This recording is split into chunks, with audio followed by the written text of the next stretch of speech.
ஹரி ஓம். அனைவருக்கும் நமஸ்காரம். இப்போ நாம் பார்த்துக் கொண்டிருக்கின்ற வகுப்பு ஞானக்கண். இப்போ இந்த ஞானக்கண், மூன்றாவது கண், நெற்றிக்கண், 10ஆம் வாசல், பிரம்மரந்திரம் அப்படின்னு பல பெயர்கள்ல அழைக்கப்பட்ட அந்த விஷயம் மனிதனுடைய உச்சந்தலையில இருக்கிறது என்று சாஸ்திரம் சுட்டிக்காட்டுது. அது 2 புருவ மத்தியில இருக்கின்றது. அதுவே 3வது கண் அப்படின்னு சொல்லுது. இப்போ இது நிறைய பேர் படிச்ச உடனே என்ன நினைச்சுக்கிறாங்கன்னா, அரைகுறை அறிவுல இப்ப நமக்கு வெளிய இருக்கிற 2 கண்ணு மாதிரியே உள்ள ஒரு கண் இருக்கும் போல் இருக்கு. அந்த கண்ணை திறந்துட்டா நமக்கு அப்படியே ஞான திருஷ்டி உண்டாகி நம்ம எல்லாவற்றையும் பார்க்கலாம் அப்படிங்கிற மாதிரி ஒரு கண்ணோட்டத்துல அதை கற்பனை பண்ணிக்கிறாங்க. ஆனா அப்படி இல்லை அப்படிங்கறத பகவத்கீதை சொல்லுது அப்படிங்கறது நான் ஆரம்ப வகுப்புலயே சொன்னேன். என்ன சொன்னேன் அப்படின்னா, அர்ஜுனன் நிறைய சந்தேகங்களை கேள்விகளாக பகவான் ஸ்ரீகிருஷ்ணன் இடத்துல கேட்கும்போது பகவான் ஸ்ரீகிருஷ்ணர் என்ன சொன்னார்னா, அர்ஜுனா, நீ என்னை உணர வேண்டுமானால், என்னை பற்றி நீ தெரிந்து கொள்ள வேண்டுமானால், உன்னுடைய சாதாரண இந்த 2 கண்களால் அதை பார்த்தோ தெரிந்து கொள்ளவோ முடியாது. ஆகவே உனக்கு நான் ஞான கண்ணை தருகிறேன், அதன் வாயிலாக நீ என்னை பார் அப்படின்னு பகவான் ஸ்ரீகிருஷ்ணன் அந்த ஞான கண்ணை கொடுக்கிறார். அப்படின்னா அதுக்கு என்ன அர்த்தம்? ஞான உபதேசங்களை கொடுக்கிறார் அப்படின்னு தான் புரிஞ்சுக்கணும். ஞானக்கண்ணை கொடுக்கிறேன் அப்படின்னா அவர் ஏதோ ஞானக்கண் அவருக்கு அப்படியே வெளியிருந்து எடுத்து அவருடைய நெற்றியில ஒட்ட வச்சாரா அப்படி புரிஞ்சுக்க கூடாது. ஞானக்கண்ணை தருகிறேன் அப்படின்னா உனக்கு நான் ஞான உபதேசங்களை தருகிறேன், நீ அதன் வாயிலாக நீ என்னை யார் என்று தெரிந்து கொள், உன்னை யார் என்று தெரிந்து கொள், இந்த உலகம் எப்படிப்பட்டது என்பதை புரிந்து கொள் என்ற அர்த்தத்துலதான் பகவான் ஸ்ரீகிருஷ்ணர் அந்த இடத்துல பேசுறார். அப்ப அதுதான் இவன் கேட்கிறான், அர்ஜுனன் கேள்வி கேட்கிறான், எனக்கு புரியல அப்படின்ட்டு. அப்போ அந்த விஷயத்தை பகவான் ஸ்ரீகிருஷ்ணன் சேத்ரன் சேத்ரக்னன் அப்படின்னு 2 வார்த்தையில பேசுறாருன்னு நம்ம சொன்னோம் இல்லையா? கடந்த வகுப்புகள்ல நம்ம பார்த்தோம். சேத்ரன் சேத்ரக்னன். இப்ப அதை பகவான் ஸ்ரீகிருஷ்ணன் 13வது அத்தியாயத்துல 1வது ஸ்லோகத்துல சொல்றார். அது அவர் சொல்ல வர்றதுக்கு முன்னாடி அதே 1வது ஸ்லோகத்துல அர்ஜுனன் தான் கேள்வி கேட்கிறான். அர்ஜுனன் என்ன கேள்வி கேட்கிறான்னா, பகவத்கீதையில பிரகிருதிம் புருஷம் சைவ சேத்ரம் சேத்ரக்னமேவ ச ஏதத் வேதிதுமிச்சாமி ஞானம் நேயம் ச கேசவ. 13வது அத்தியாயத்தினுடைய முதல் ஸ்லோகம். அர்ஜுனன் கேட்கிறார், கேசவா, பிரகிருதி மற்றும் புருஷன் என்றால் என்ன? சேத்ரம் மற்றும் சேத்ரக்னன் என்றால் என்ன? இதை நான் புரிந்து கொள்ள விரும்புகின்றேன். உண்மையான அறிவு எப்படிப்பட்டது, அந்த அறிவின் குறிக்கோள் என்ன என்பதையும் நான் அறிய ஆவலாக இருக்கின்றேன் அப்படின்ட்டு அர்ஜுனன் பகவான் ஸ்ரீகிருஷ்ணனிடத்திலே இப்படி ஒரு கேள்வியை எழுப்புகின்றான். அதற்கு ஸ்ரீகிருஷ்ணன் பதிலளிக்கிறார். ஸ்ரீ பகவான் உவாச்சம் இதம் சரீரம் கௌந்தேய சேத்ரமித்யபிதீயதே ஏதத்யோ வேதி தம் பிராஹுஹு சேத்ரக்ன இதி தத்விதஹ. பகவான் சொல்கிறார், அர்ஜுனா, இந்த உடல் என்பது சேத்ரம்.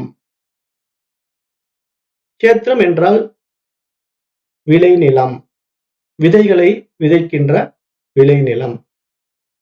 இப்படிப்பட்ட இந்த சேத்திரத்தை, இந்த உடலை எது உணர்கிறதோ அதுவே சேத்ரக்ன.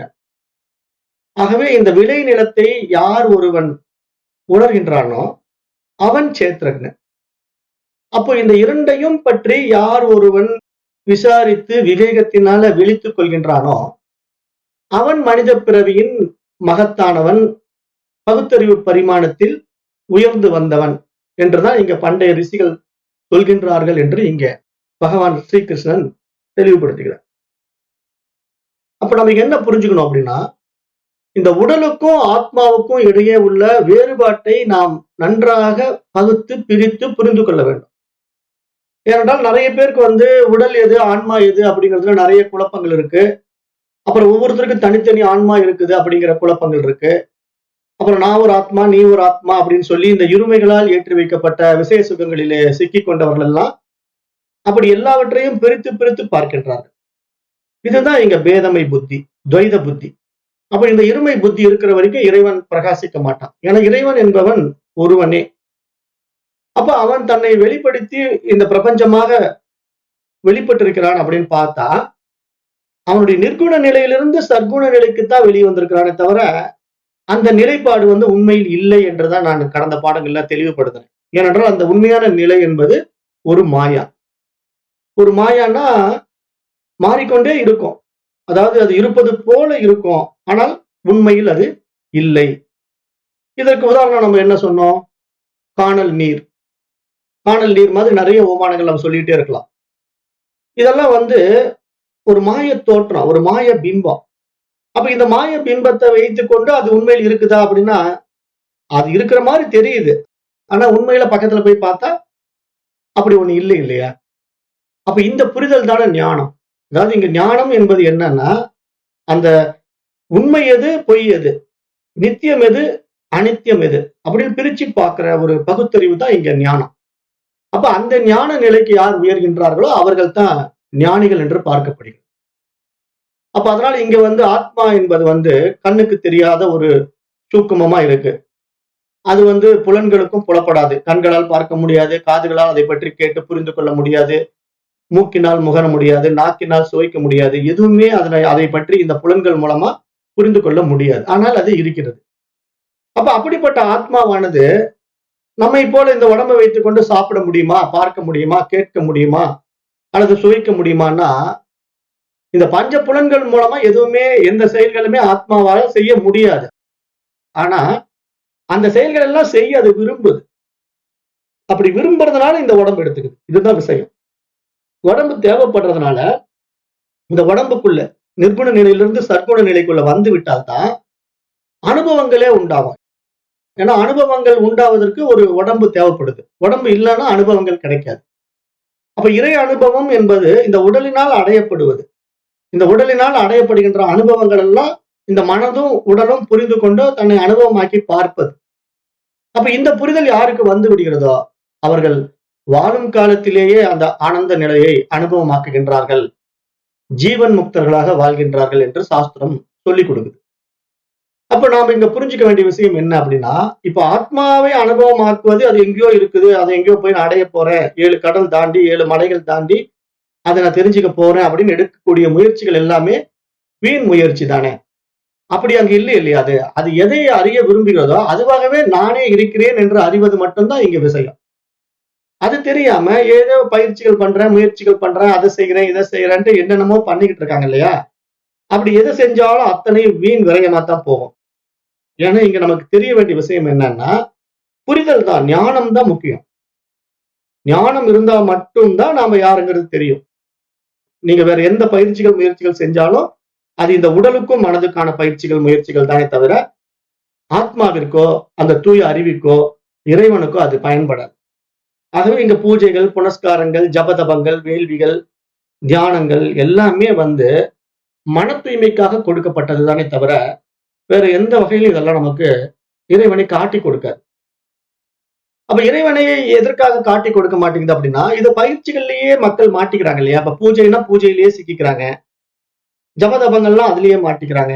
இது மாதிரி ஏதேனும் ஒரு விசேஷ சுகங்களை பிடிச்சு இழுத்துக்கிட்டு மனசு அதிலேயே பற்று வைத்துக் கொண்டு அதுல வேற சண்டை சச்சரவு, இதுதான் சிறந்தது அது தாழ்ந்தது அப்படிங்கிற அளவுல மனோநிலைகள் மக்கள் கிட்ட போய்கிட்டு இருக்கிற வரைக்கும் அவர்கள் அந்த கருவி கரணங்களை கொண்டு கடவுளை அறிய முடியாது. அப்ப எப்படி கடவுளை அறிவது அப்படின்னா, அந்த புத்தி சக்தி விழிப்புற வேண்டும். அந்த விழிப்புணர்வு பிரகாசிக்க வேண்டும். அதுக்குதான் மனித உடல் மகத்தான உடலாக பார்க்கப்படுது. அப்ப இங்க 6ஆம் அறிவு பரிமாணத்துல உயர் பரிமாணத்துக்கு வந்த மனிதன் ஒருவன் மட்டும்தான் தனக்கு கொடுக்கப்பட்ட 6ஆம் அறிவு பரிமாணத்தில் இருக்கின்ற பகுத்தறிவை எது நல்லது, எது கெட்டது, எது நித்தியம், எது அனித்தியம் என்று பகுத்து பிரித்து பார்த்து அதில் சரியானவற்றை தேர்ந்தெடுக்கும் போது மட்டுமே அவன் உயர் பரிமாண அறிவை எட்டுகின்றான், அடைகின்றான் என்று சாஸ்திரம் சொல்ல வருது. அப்ப நம்ம அந்த அடிப்படையில இங்க பகவான் ஸ்ரீகிருஷ்ணன் கிட்ட கேள்வி கேட்கிற அர்ஜுனன் இதில் தெளிவு பெற விரும்புகிறான். அப்ப இந்த சேத்திரன் என்பது உடல், சேத்திரக்னன் என்பது ஆத்மா அல்லது உயிர் என்று நம்ம புரிந்து கொள்ளலாம்.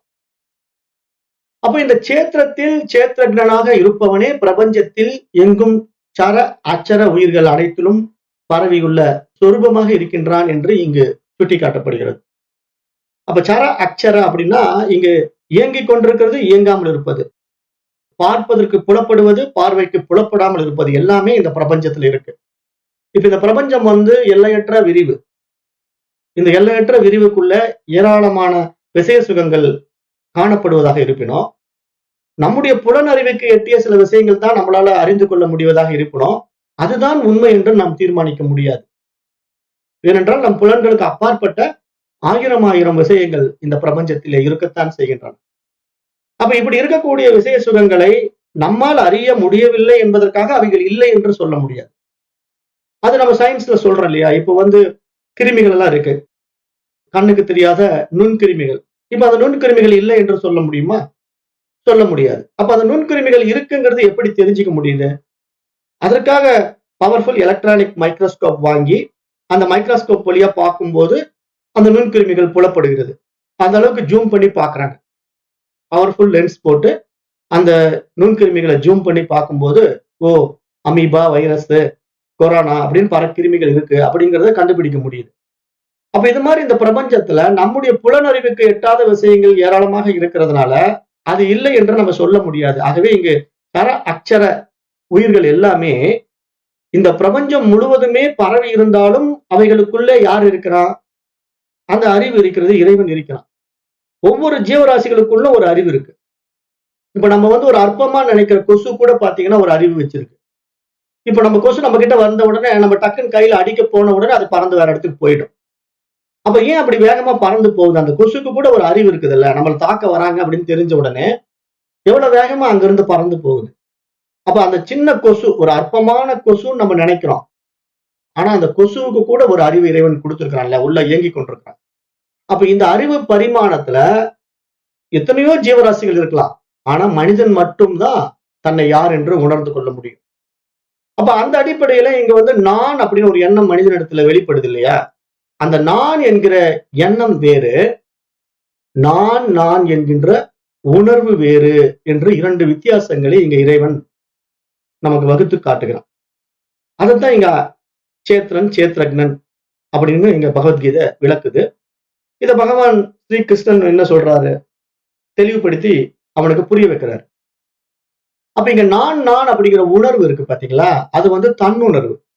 அந்த உணர்வு தான் இங்க நமக்குள்ள ஸ்புரணமாகிட்டே இருக்கு. நம்ம ஒவ்வொருத்தருக்குள்ளயும் அந்த நான் நான் அப்படிங்கிற உணர்வு ஸ்புரணமாகிட்டே இருக்கிறதுனாலதான் நான் இருக்கிறேன் என்று நம்மால் அபிமானிக்க முடியுது.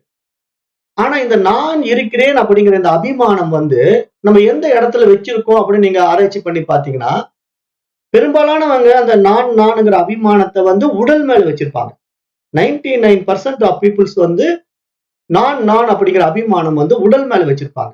ஆனா இங்க சாஸ்திரம் என்ன சொல்லுது? அந்த உடல் கிடையாது நீ, அந்த உணர்வு தான் நீ என்று சொல்லி கொடுக்கு. அப்ப இங்க உண்மையா நான் நான் அப்படிங்கிற உணர்வு தான் நான். அப்ப அந்த நான்ங்கிற உணர்வை நம்ம பிடிக்காம நம்ம என்ன பண்ணிட்டு இருக்கோம்? இந்த உடலை நான் நான் என்று அபிமானித்துக் கொண்டிருக்கிற வரைக்கும் நமக்கு அந்த ஆத்ம அனுபவம் உண்டாகாது, இறை தரிசனம் உண்டாகாது. ஏன் அப்படின்னா, இந்த உடல் நான் என்று அபிமானிக்கும் போது இந்த உடலை அபிமானிக்கின்ற ஒருத்தன் இருக்கின்றான், உடல் என்று இன்னொன்று இருக்குது இல்லையா? அங்க இருமைகள் வந்துடுது. ஏன்னா இவன் இந்த உடம்பு என்னதுன்னு அபிமானிக்கும் போது இவனுக்கு வேறாக ஒரு உடம்பு இருக்கிற மாதிரி ஒரு கற்பனையில இருக்கிறான். அந்த கற்பனை என்ன பண்ணுது? அவனுக்கு அந்த அபிமானத்தை பெரிதுபடுத்தி அந்த நானுங்கிற ஒரு எண்ணம் என்ன பண்ணுது? 1000 எண்ணங்களை உற்பத்தி பண்ணிடுது. அப்ப அந்த 1000 எண்ணங்கள் என்ன ஆயிடுது? தன்னை சார்ந்த உறவுகள், இந்த உலகம், அப்புறம் என்னிடத்துல என்னென்ன இருக்குதோ அதெல்லாம் என்னுடையது, எனது அப்படிங்கிற மமகாரமாகவும் மாறிடுது. அப்ப இங்க அகங்காரம், மமகாரம் அப்படிங்கிற 2 விசை சுகங்கள்ல சிக்கிக்கொண்ட மனிதன் ஒரு நாளும் இறை அனுபவத்துக்குள்ள வரவே முடியாது அப்படிங்கிற ஒரு ஆழமான உண்மையை இங்க பகவத்கீதை சுட்டிக்காட்டு. அப்ப இங்க சேத்திரம் அப்படிங்கிற விளை நிலத்துல என்ன விதைக்கிறோம் அப்படின்னு பாத்தீங்கன்னா, நம்ம எண்ணங்களை தான் விதைக்கிறோம். இந்த எண்ணங்களை விதைச்சு தான் நம்ம அறுவடை பண்ணிக்கிட்டு இருக்கிறோம். அறுவடை என்பது செயல் விளைவுகள். அப்ப நம்ம எப்படிப்பட்ட எண்ணங்களை விதைத்து இந்த உலகத்துல நம்ம வேலைகள் செய்து கொண்டிருக்கிறோம் அப்படின்னு நம்ம ஒவ்வொருத்தரும் நம்முடைய எண்ணங்களை, மனதை விசாரம் செய்து பார்த்தா, அவரவர் மனம் போல அவர்களுடைய வாழ்க்கை இருப்பதை பார்க்கலாம். ஒருத்த மாதிரி இன்னொருத்தர் இருக்க மாட்டான். ஏன்னா ஒவ்வொரு மனிதனும் வேறு வேறு வாழ்க்கையை வாழுகின்றான். ஏன் காரணம் அப்படின்னு பார்க்கும்போது, அவரவர்கள் எண்ணம் சார்ந்த வாழ்க்கை, அவரவர்கள் மனம் சார்ந்த வாழ்க்கை. அததான மகான்கள் சொல்றாங்க. எண்ணம் போல் வாழ்வு, மனம் போல் வாழ்வு அப்படின்னு ரொம்ப ஒரு எளிமையான வார்த்தையில பழமொழி மாதிரி நமக்கு புரிய வைக்கிறாங்க. அப்ப நம்முடைய எண்ணங்கள் தான் நம்மள இந்த உலகத்துல செயல் செய்ய தூண்டுது. அப்படி செய்யக்கூடிய செயல் விளைவுகள் நல்லதா கெட்டதா அப்படிங்கிறது யாருக்கு தெரியும்? விவேகம் இருக்கிறவனுக்கு தெரியும். பகுத்தறிவு உள்ளவனுக்கு அந்த செயல் நல்ல செயலா கெட்ட செயலா, இது நம்ம சரியாக செய்யலாமா செய்ய வேண்டாமா அப்படிங்கிறத தீர்மானிப்பான். பகுத்தறிவு இல்லாதவன் என்ன பண்ணுவான்? அந்த மனசு என்னென்ன சொல்லுதோ அதையெல்லாம் செய்து கொண்டே இருப்பான். அப்ப இங்க நம்ம என்ன புரிஞ்சுக்கணும்? இந்த நான் அப்படிங்கிற உணர்வை நம்ம விழிப்பு நிலையில அனுபவிக்கும் போது, அந்த உண்மையான அந்த நான்ங்கிற உணர்வுக்கு ஒரு அதிஷ்டானமாக, ஆதாரமாக எது இருக்கு? அந்த இறைத்தன்மை இருக்கு. அந்த இறைவன் இருக்கிறான். அவன் தான் என்ன பண்றான்? இந்த உடல் மூலமா நான் நான் என்று வெளிப்படுத்தி கொண்டிருக்கிறான். அப்ப இவன் பகுத்தறிவு பரிமாணத்துல உயர்ந்து வந்திருக்கிற மனிதன் இந்த விவேகத்தினால விழித்துக் கொண்டு இதை விசாரணை செய்து பார்க்கும்போது, அப்ப இங்க நான் நான் என்கின்ற ஒரு உணர்வு எனக்குள்ள ஸ்புரணமாகிட்டு இருக்கு. அது இந்த உடலையும் மனதையும் கருவியாக கொண்டு இந்த உலகத்துக்கு ஏதோ செய்ய விரும்புது. ஆகவே அதனுடைய கருவிதான் இந்த உடலும் மனமும் என்று உணர்ந்து கொண்ட மனிதன் மறு வினாடி தன்னுடைய இயலாமையை ஒப்புக்கொண்டு அந்த அறிவினிடத்திலே தன்னை ஒப்புவித்து விடுகிறான். அதற்கு பெயர் சரணாகதி என்று நம்ம சொல்லிக் கொடுத்தோம். அப்ப இந்த சரணாகதி தத்துவத்துக்குள்ள ஒருத்தன் யார் வருவானோ அவன் செய்வதற்கு ஒன்றும் இல்லை. இங்க எல்லாம் அது செய்து கொண்டிருக்கிறது. அப்ப அது எப்படி செய்து கொண்டிருக்கிறது? ஒவ்வொரு உடலையும் மனதையும் கருவியாக கொண்டு இந்த உலகத்துல காரியமாற்றிக் கொண்டிருக்கு. அப்ப அந்த காரியத்தை அதன் போக்கிலே நம்ம செய்ய விட்டு விட்டோம் என்றால் அவன் விழித்துக் கொண்டவன், விவேகி, விழிப்புணர்வு பெற்றவன் அப்படிங்கிறத நம்ம இங்க பார்க்கிறோம். ஆனா அது புரியாம இந்த உடலைத்தான் நான் என்று அபிமானித்துக் கொண்டு இந்த உடல் மூலமாக நான் இந்த காரியத்தை செய்து கொண்டிருக்கின்றேன் என்ற ஒரு மனிதன் தவறாக புரிந்து கொண்டிருந்தானால் அவனுடைய வாழ்க்கை அந்த உடலும் மனதும் எப்படியெல்லாம் வழி நடத்துதோ அப்படியே போய்கொண்டு அதில் வருகின்ற சுக துக்கங்களை அனுபவித்துக் கொண்டு வாழ்நாள் முழுவதும் அவன் துயரத்தில் தான் இருப்பானே தவிர அதிலிருந்து அவன் விடுதலை பெற முடியாது. ஆகவே இங்கு விடுதலை, மோட்சம், வீடு பேறு அப்படிங்கிறது என்ன அப்படின்னா, வாழும் போதே அவன் அடைகின்ற பரிபூரண ஆனந்தம் என்று இங்கு சாஸ்திரம் சுட்டிக்காட்டு. இது இந்த வேதாந்த சாஸ்திரம் மட்டும்தான் சுட்டிக்காட்டும். மற்ற இந்த இருமைகளால் வருகின்ற சாஸ்திரம் இருக்கு இல்லையா, இந்த துவைதிகள் எல்லாம் வழிபாடு பண்ற சாஸ்திரங்கள் நிறைய இருக்கு. அது என்ன பண்ணும்னா, நீ இறந்த பிறகு சொர்க்கத்துக்கு போவ, நீ இறந்த பிறகு பிரம்மலோகத்துக்கு போவ, மோட்சத்துக்கு போவேன்னு சொல்லி வேற ஒரு மேஜிக் வேர்ல்ட கிரியேட் பண்ணி கற்பனையில அவனை வாழ வைக்கும்.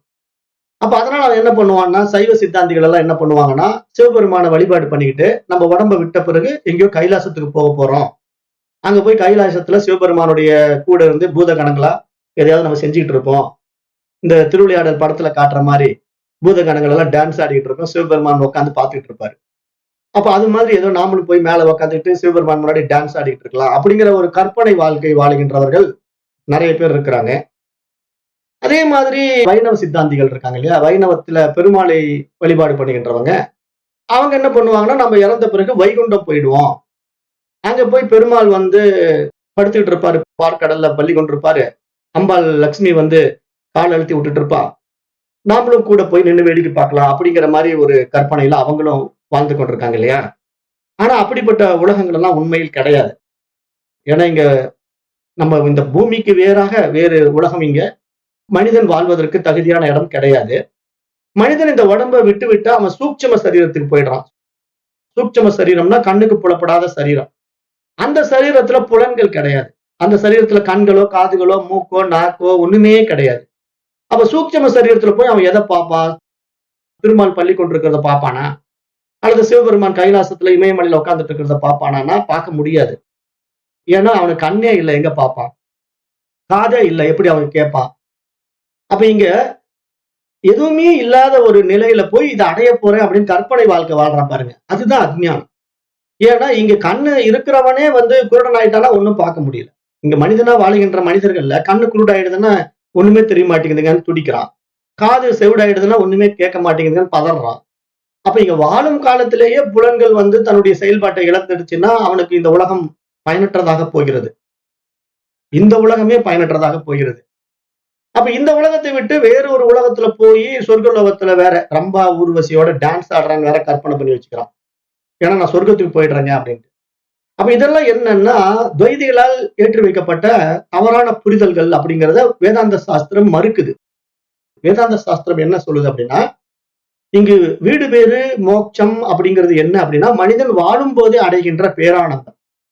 அப்ப இப்ப நம்முடைய வாழ்நாள்ல நம்ம எவ்வளவு வாழ்நாட்களை கழித்திருக்கிறோம் நமக்கு தெரியாது. ஒவ்வொருத்தருக்கும் ஒவ்வொரு வயசு இருக்கலாம்.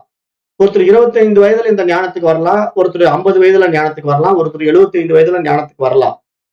ஆனா இங்க மனிதனுடைய ஆயுட்காலம் வந்து அதிகபட்சமா 120 ஆண்டுகள் அப்படிங்கும்போது, இப்ப இந்த 120 ஆண்டுகளை நாம இந்த உலகத்துல எப்படி பயன்படுத்த போறோம் அப்படிங்கிறது ஞானத்துல பயன்படுத்தினா, வாழுகின்ற ஒவ்வொரு வினாடியும் ஆனந்தமாக இருக்கும். வாழுகின்ற ஒவ்வொரு வாழ்நாளும் ஆனந்தமா இருக்கும். ஆனா அதை சரியா பயன்படுத்த தெரியாம வாழுகின்றவன் வந்து தினசரி போராட்டத்திலேயே வாழ்ந்து வாழ்ந்து பிரச்சனைகள்லயே சிக்கி சிக்கி சின்ன பின்னமாகி இந்த உடம்பை விட்டுட்டு போறான். அப்படி விடுறவன் தான் பெரும்பாலும் பாத்தீங்கன்னா 120 ஆண்டுகள் வாழ்றது இல்ல.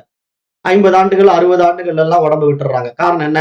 மன உளைச்சலும் அந்த ஸ்ட்ரெஸ், அதாவது பிரஷர் பிபி எல்லாம் ஏறிக்குது. பல நோய்கள் வந்து உட்காந்துக்குது. காரணம் என்ன? அவன் வந்து இந்த உலகத்தை உண்மை நம்புறான், அபிமானிக்கிறான். அந்த விசை சுகங்கள்ல சிக்கி சின்ன பின்னம் ஆகுறான். ஒண்ணு நடந்துருச்சுன்னா அதை நினைச்சு பெருசா கவலைப்படுறான், பதறான். அப்புறம் என்னதுங்கிற அபிமானத்துல வச்சிருக்கிற ஒரு விஷயத்த வந்து அவனுக்கு பாதிப்பு உண்டாக்கும் போது அதனால வேதனை அடைகிறான். ஆனா இங்க ஞானிகள் வந்து இந்த விஷயத்தை எடுத்து புரிய வச்சு, இந்த விளை நிலம்ங்கிற இந்த உடம்பை நீ பயன்படுத்தி கொண்டு, நீ விவேகத்தினால விழித்துக் கொண்டு நல்ல எண்ணங்களை மட்டும் இந்த விளை நிலத்துல நீ விதைச்சீங்கன்னா, உன்னுடைய அறுவடை ஆகக்கூடிய விளைச்சலான அந்த பொருள் வந்து உன்னுடைய பயன்பாட்டுக்கு அருமையா இருக்கும்பா. நீ வந்து நல்ல தானியங்களை விதை, அரிசி, பருப்பு, பாசிப்பருப்பு அப்படிங்கிற நல்ல உணவுக்கு பயன்படுகின்ற விதைகளை எல்லாம் நீ இந்த நிலத்துல தூணினா, அதை பூரா நீ விவசாயம் பண்ணி அறுவடை செய்து, நீ இந்த உணவை உண்டு ஆரோக்கியமாக வாழலாம். அப்படிங்கிறது நம்ம எப்படி இந்த பூமியில மனித சமுதாயத்துல ஒரு பயனுள்ள விவசாயமா கருதுறோமோ, அது மாதிரி இங்க மனிதனுடைய உடல்ல இந்த உடம்ப வந்து ஒரு விளைநிலமா வைத்துக்கொண்டு, இதில் விதைக்கின்ற எண்ணங்கள் தான் விதைகளாக வைத்துக்கொண்டு, இங்கு விதைக்கின்ற எண்ணங்களை விதைகளாக வைத்துக்கொண்டு, இங்கு நல்ல எண்ணங்களை விதைத்தா நம்முடைய வாழ்நாள் பூரா அதை அறுவடை பண்ண முடியும். அந்த நல்ல எண்ணங்கள் எல்லாம் விளைச்சலுக்கு வரும்போது, நமக்கு அந்த செயல்கள் எல்லாம் எப்படி இருக்கும்? ஆனந்தமா மாறும். நம்ம செய்கின்ற ஒவ்வொரு செயல்களையும் நமக்கு நல்ல ஒரு புரிதலையும், ஒரு ஆனந்தத்தையும், அமைதியும் நமக்கு கொடுக்கும்போது, அந்த வாழ்க்கையானது திருப்தியும், பூரணத்துவத்தையும் காட்டிக் கொடுக்கும். அதுதான் நிறைவான வாழ்க்கை. அப்படி வாழும்போது இந்த உடலானது நீண்ட நாள் வாழும். ஏன்னா அதுக்கு ஸ்ட்ரெஸ் கிடையாது, பிரச்சனை கிடையாது. மன அமைதியிலேயே அவன் வாழ்ந்துட்டு இருக்கிறான். புரிஞ்சுக்கிட்டான் இந்த உலகம்ங்கிறது உண்மையில் இல்ல. இந்த உடம்பும் மனசு இறைவனுடைய கருவி. இந்த கருவியை வச்சு இந்த காரியத்தை இறைவன் செய்து கொண்டிருக்கிறான். அவனுடைய விருப்பப்படி இது நடக்கட்டுமே அப்படின்னு சொல்லி அவனிடத்திலே தன்னை அர்ப்பணித்து விட்டு, தன்னை ஒப்படைத்து விட்டு வாழுகின்றவன் 3வது கண் திறக்க பெற்றவன். அவன்தான் ஞானக்கண்ணை திறந்து இந்த உலகத்தை பார்க்கிறான். அப்ப அவன் ஞானக்கண்ணை திறந்து இந்த உலகத்தை பார்க்கும்போது இந்த உலகம் என்பது உண்மையில் அவனை பொறுத்த வரைக்கும் ஈஸ்வரனுடைய லீலா வினோதம். அப்ப இது அழகா நடந்துட்டு இருக்கு. அதுல இந்த உடம்பையும் மனதையும் கருவியா கொண்டு இப்படிப்பட்ட காரியங்களை செய்ய வைத்திருக்கிறான். ஆகவே இதனுடைய செயல் விளைவுகள் எல்லாம் அவனுக்கே உரித்தானதுங்கிற அர்ப்பணிப்பு மனப்பான்மையோட வாழும்போது அங்கு ஆனந்தம் மலர்வதை நாம் அனுபவமாக உணரலாம் என்றுதான் இங்க சாஸ்திரங்கள் சொல்ல வர்ற விஷயம். அப்ப இங்க நம்ம விட வேண்டியது என்ன? நான் அப்படிங்கிற இந்த அகங்கார விஷயத்தை விட்டுடணும். நான் என்று நம்ம இடத்துல ஸ்புரணமாகின்ற உணர்வை பிடிச்சுக்கணும். அப்ப அந்த உணர்வை பிடிச்சுக்கிட்டா அந்த உணர்வு உங்களை வழி நடத்தும். அந்த உணர்வு தான் சேத்திரங்க. அந்த உணர்வு தான் இந்த உடலை உணருது. இந்த உடலை அந்த உணர்வு தான் உணர்ந்து கொண்டு இந்த உடலை மூலமா இந்த உலகத்தை அனுபவமாக்கி கொண்டிருக்கு. நான் ஏற்கனவே இதுக்கெல்லாம் உதாரணம் சொல்லும் போது எப்ப பார்த்தாலும் ஒரே உதாரணத்தை சொல்லுவேன். ஒரு லட்டு சாப்பிடணும்னு மனசு ஆசைப்பட்டதுன்னா அந்த லட்டை தயார் பண்ணி சாப்பிட்டாலும் சரி, கடையில இருந்து வாங்கிட்டு வந்து சாப்பிட்டாலும் சரி, அதுக்கு நமக்கு உடம்பு தேவைப்படுது. ஆனா லட்டு சாப்பிடணும்னு ஆசைப்பட்டது எது? மனசு. ஆனா மனசே லட்டு தயார் பண்ண முடியாது. அப்ப மனசு என்ன பண்ணும்? லட்டு சாப்பிடணும்னு ஆசைப்பட்ட உடனே அந்த லட்டை தயார் பண்ணுவதற்கான ஒரு கருவியாக இந்த உடலை வைத்துக் கொண்டிருக்கிறது. ஆகவே தயாரிக்கப்பட்ட லட்டை வாங்கிட்டு வருவதற்காகவே இந்த உடல் தேவைப்படுகிறது. வாங்கிட்டு வந்தாலும் சரி, தயார் பண்ணாலும் சரி, அதை சுவைப்பதற்காகவே இந்த உடலிலே ஒரு நாக்குங்கிற புலன் கொடுக்கப்பட்டிருக்கிறது. அந்த நாக்குக்குள்ளே அந்த இனிப்பை சுவைப்பதற்கான சுவை உணர்வு இருக்கிறது. அப்ப இந்த சுவை உணர்வை கொண்டு அந்த நாக்கு அதை சுவைத்து பார்த்து, ஆஹா லட்டு அருமையா இருக்குதுன்னு சொல்லுது. மூக்குங்கிற ஒரு புலன் வழியா அந்த லட்டினுடைய நெய் மணத்தை உணர்ந்து பார்த்து, ஆஹா நெய் மணக்குது அப்படின்னு சொல்லுது. ஆஹா நெய் மணக்குது, ஆஹா சுவையா இருக்குதுன்னு சொல்றது எது? உடம்பா? சாப்பிடுறது உடம்பு தான். ஆனா சொல்றது மனசு. அப்ப இந்த புரிதல் நமக்கு வரணும். மனசு தான் சொல்லுது. அப்ப மனதினுடைய தேவைக்காக இந்த உடல் இருக்கிறது. ஆகவே இந்த உடல் மனதினுடைய ஒரு கருவி. ஆனா அந்த மனது எப்படிப்பட்ட எண்ணங்களை விதைத்திருக்கிறது? அதுதான் பாயிண்ட். அந்த மனமானது நல்ல விஷயங்களை விதைத்துக் கொண்டிருந்தா நல்ல செயல் விளைவுகளை அறுவடையாக்கி இந்த உலகத்துல ஆனந்தமா வாழ்ந்துகிட்டு இருக்கும். லட்டு சாப்பிடுறதுக்கா மனசு வந்திருக்கு? இல்லையா? இந்த சமுதாயத்துக்கு சேவை செய்வதற்காக இறைவன் கொடுத்திருக்கிறான் மனச. இந்த சமுதாயத்துல ஒவ்வொரு உயிரினங்களும் எப்படி வாழ வேண்டும், அதனுடைய வாழ்க்கையினுடைய ஆனந்தம் எப்படிப்பட்டது அப்படிங்கறது அதுக்கு காட்டி கொடுப்பதற்காக மனசை கொடுத்திருக்கிறான். ஆனா அந்த மனதை நம்ம அதற்காக பயன்படுத்தாம, நம்ம வெளியே மற்றவர்களால் ஏற்றி வைக்கப்பட்ட விஷய சுகங்கள்ல போய் சிக்கிக்கொண்டு, இதுதான் சுகம் என்று நம்ம மாற்றி கருதி கொண்டு அந்த மாதிரி விஷயங்கள்ல போய் ஈடுபடும் போதுதான் நமக்கு அதன் மூலமா சுக துக்கங்கள் உண்டாகின்றது. அப்ப இந்த சுக துக்கங்கள்ல இருந்து நம்ம வெளியேறணும் அப்படின்னா, நாம் நம்மை விசாரித்து பார்க்கும்போது, நான் அந்த தூய உணர்வு, அந்த பேரறிவு, அப்போ அதுதான் இந்த உடம்பையும் மனதையும் கொண்டு கருவியை கொண்டு பிரகாசித்துக் கொண்டிருக்கிறது. அப்படி அது பிரகாசிப்பதற்கான ஒரு ஆண்டனா நம்முடைய தலையில பீனியல் கிளாண்டாக கொடுக்கப்பட்டிருக்கு. ஏன்னா இந்த ரிசீவர் தான் அந்த டிரான்ஸ்மிட்டிங் சிக்னலை ரிசீவ் பண்ணி இங்க வெளிப்படுத்தி இந்த உலகத்தை அனுபவமாக்கிட்டு இருக்கு.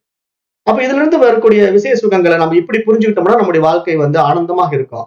அப்ப அதனால நம்ம செயலில் செயலற்ற தன்மையை உணர முடியும் என்று இங்க மகான்கள் சொல்ல வர்றதுதான் கிருஷ்ண பரமாத்மாவுடைய இந்த உபதேசம்.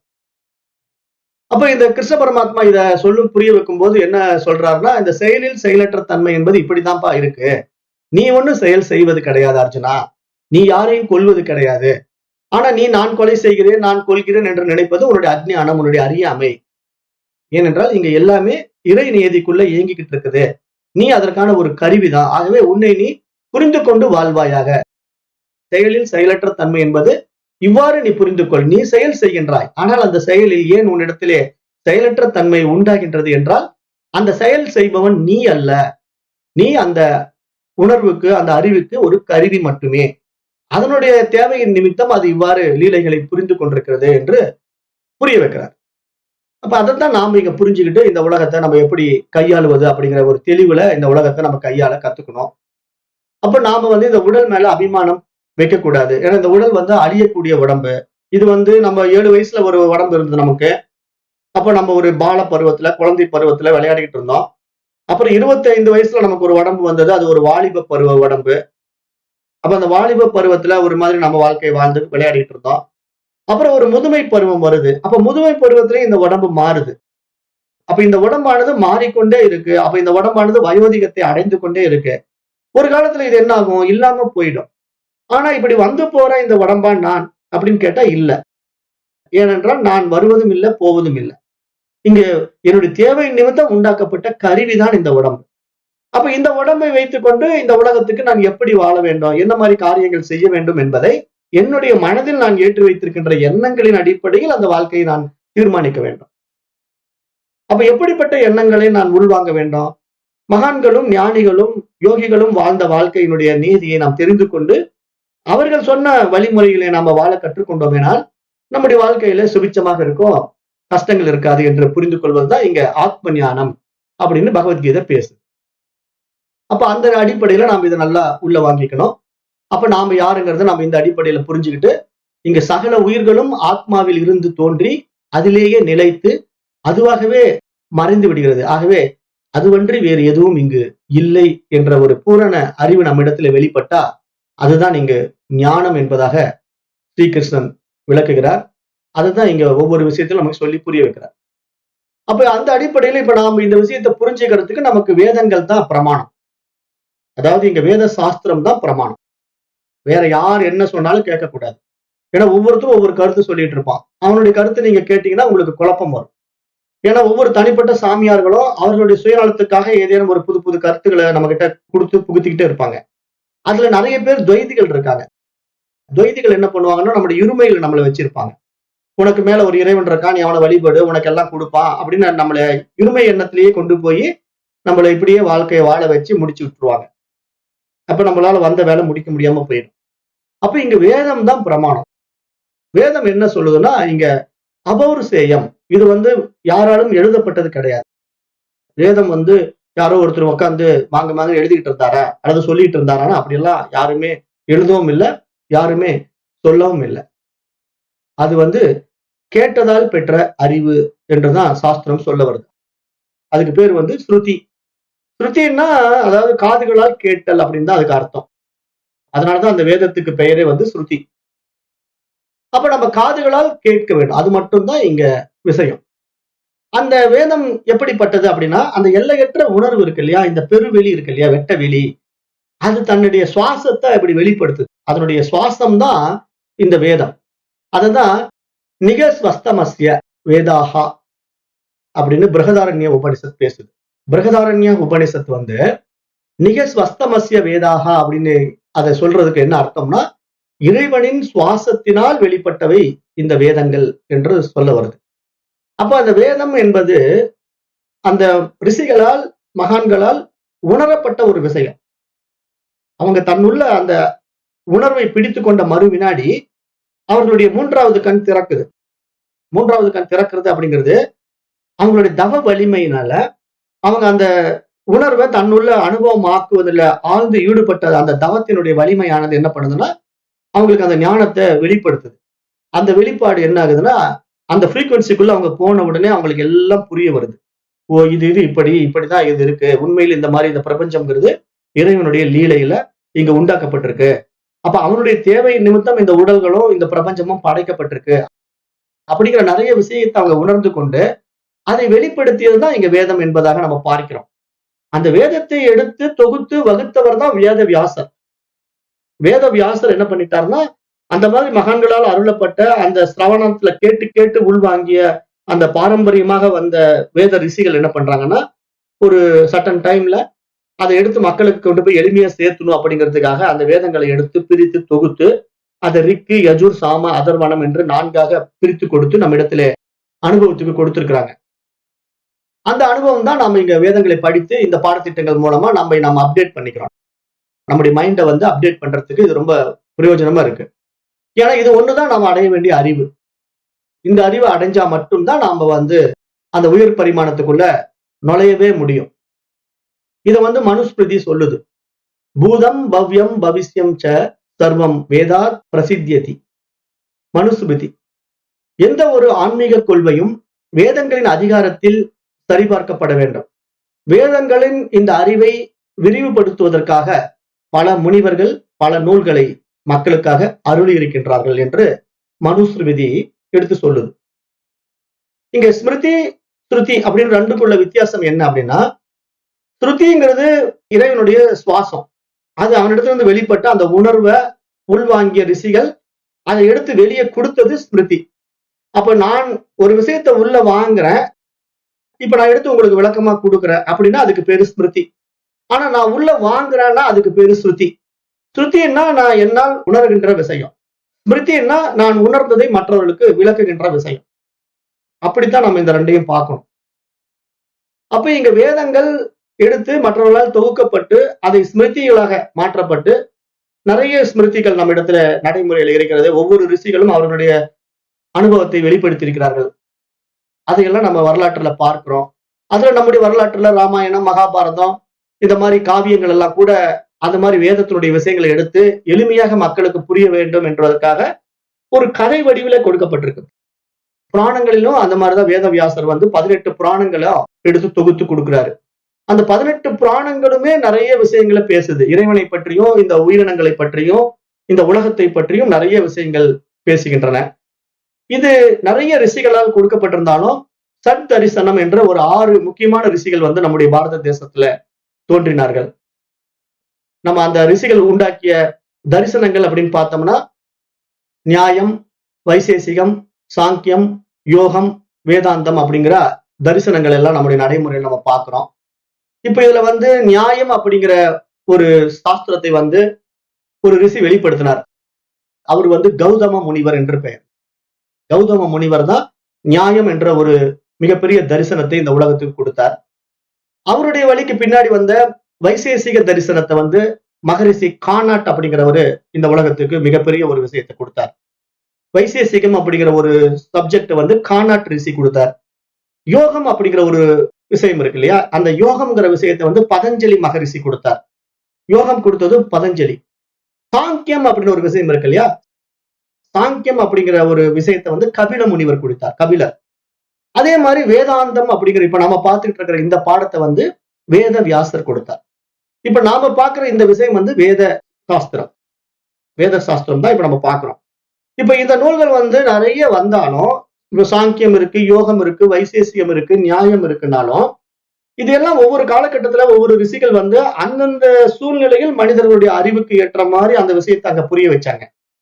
ஆனா இதனுடைய இறுதி இலக்காக வேதாந்தம் எப்படி கொடுக்கப்பட்டது அப்படின்னு பார்க்கும்போது, இங்க இருப்பது ஒன்றே அப்படிங்கிற அந்த பூரணத்துவத்தை மனிதன் உணர வேண்டும் என்ற மிக உயரிய விஷயத்தை வந்து பூர்வ மீமாம்சம், உத்தர மீமாம்சம் என்று 2 மீமாம்சங்களாகவே வேதவியாசர் பிரித்தார். அப்படி பிரிக்கும் போது அதுல வந்து கர்ம காண்டம் அப்படிங்கிற ஒரு பார்ட் எடுத்துக்கிறார். அதுக்கு வந்து ரிஷி யாருன்னா ஜெய்மினி. அதுல ஞான காண்டம்னு ஒரு பார்ட் எடுத்துக்கிறார். அதுக்கு ரிஷி யாருன்னா வேதவியாசரே. அப்ப நாம இங்க என்ன பண்ணணும், கர்ம காண்டத்துல ஜெய்மினி சொல்லப்பட்ட விஷயங்கள் எல்லாம் எதற்காக அப்படின்னா, நாம் செய்கின்ற ஒவ்வொரு செயல்களும் சரி, அது மனதின் அடிப்படையில் தான் இருக்கிறது அப்படிங்கிற ஒரு ஆழமான உண்மையை கர்ம காண்டம் பேசுது. அப்ப மனதின் அடிப்படையில் அந்த விஷயம் இருக்குதுன்னா, அந்த மனதை நீ எப்படி வைத்துக் கொள்ள வேண்டும் என்பதற்கான வழிமுறைகளும் அதே கர்ம காண்டம் சொல்லிக் கொடுக்குது. அப்ப அந்த மனதை நீ சரியான வழியிலே வழிநடத்த வேண்டுமானால் அதற்கான சில வழிமுறைகள் இருக்கிறது. அதை முறையாக நீ பயன்படுத்த வேண்டும் என்று சொல்லி, அதைதான் சரியை, கிரியை, யோகம், ஞானம் என்ற 4 படிநிலைகளாக வகுத்து கொடுத்து, அதிலே இந்த உடலினாலே, சரீரத்தினாலே நிறைய சேவைகள் செய். உனக்கு கொடுக்கப்பட்ட இந்த உடலானது இந்த உலக சுபிட்சத்திற்காக, இந்த உலகத்தினுடைய தேவையின் நிமித்தம் கொடுக்கப்பட்டிருக்கு. இந்த உடலை கொண்டு இந்த உலகத்துக்கு உபகாரமாக வாழ வேண்டும் அப்படின்னு சொல்லி, இந்த சரீர நிமித்தம் சில காரியங்களை சமுதாயத்துக்கு சேவையாக செய்ய வேண்டும் என்று அறிவுறுத்துது கர்மகாண்டம். அப்ப நாம இந்த உடம்பை வச்சுக்கிட்டு அப்படியே சுயநலமா வாழக்கூடாது. நான் மட்டும் வாழ்ந்தா போதும், எனக்கு மட்டும் எல்லாம் கிடைச்சா போதும் அப்படின்னு வாழ்றவன் அக்ஞானி. இந்த மாதிரி வேதாந்த விஷயங்களை நல்லா உள்வாங்கி ஞானம் அடைந்தவன் என்ன பண்ணுவான், இந்த உடம்பை இந்த உலகத்துக்கு உபகாரமா வச்சுக்கலாம், 4 பேருக்கு நல்ல காரியங்களை செஞ்சு கொடுக்கலாம் அப்படின்ட்டு இந்த உடம்பு இருக்கிற வரைக்கும், இந்த உடம்பு நமக்கு கொடுக்கப்பட்ட கருவி இல்லையா, இறைவனுடைய கருவி.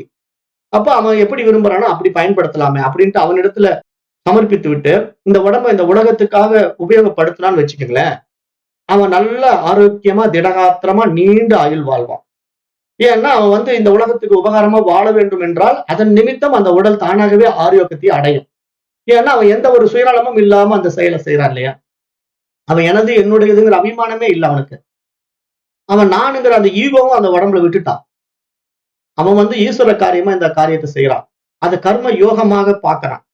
அப்ப கர்ம யோகமாக மாற்றிக்கொண்டு அவன் அந்த வாழ்க்கையை வாழும்போது இந்த உடலினுடைய உபகாரம் எல்லாம் ஈஸ்வர காரியமாக மாறுறதுனாலதான் அதுக்கு கர்ம யோகம் என்று பெயர். நான் செய்கின்றேன்ங்கிற அகங்காரத்துல செஞ்சா அதுக்கு பேரு கர்மா என்று பெயர் அப்படின்னு நான் ஏற்கனவே அதெல்லாம் விளக்கம் கொடுத்துட்டேன்.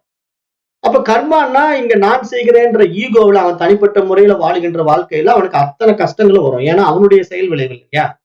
அப்ப அதனுடைய சாதக பாதங்களை அவன் தானே அனுபவிச்சு ஆகணும். அப்ப அதை அவன் பட்டுதான் அழியணும், வரவன்னு தப்பிக்கவே முடியாது. அதுவே அவன் ஈஸ்வர காரியமாக அந்த உடம்பு வச்சுக்கிட்டு இந்த உலகத்துக்கு உபகாரமா வாழ்ந்தான்னா அந்த உடம்பு வந்து நல்ல ஆரோக்கியத்தை அடையும். 100 வயசு, 108 வயசு, 110 வயசு எல்லாம் வாழ்ற ரிஷிகள், ஞானிகள், வயதானவர்கள் நம்ம பார்க்கிறோம். அவங்க வந்து உண்மையிலேயே எந்த பற்றும் இல்லாம இந்த உடம்பு ஈஸ்வருடைய கருவி, இது எதற்காக கொடுக்கப்பட்டதோ அதை அழகா செய்யட்டுமேன்னு சொல்லி அவர்களுக்காக வாழ்ந்தவர்கள் அவர்கள் எல்லாம். அப்படிப்பட்ட ஞானிகளும் ரிஷிகளும் நீண்ட ஆயுள் வாழ்ந்திருக்கிறார்கள், இந்த உடலை உபகாரமா பயன்படுத்தியிருக்கிறார்கள். அப்ப அவர்கள் தான் இந்த உலகத்துக்கு வந்த வேலையை சரியாக முடித்து விட்டு போனார்கள். அவர்களுக்கு அடுத்த உடம்பு தேவைப்படாது.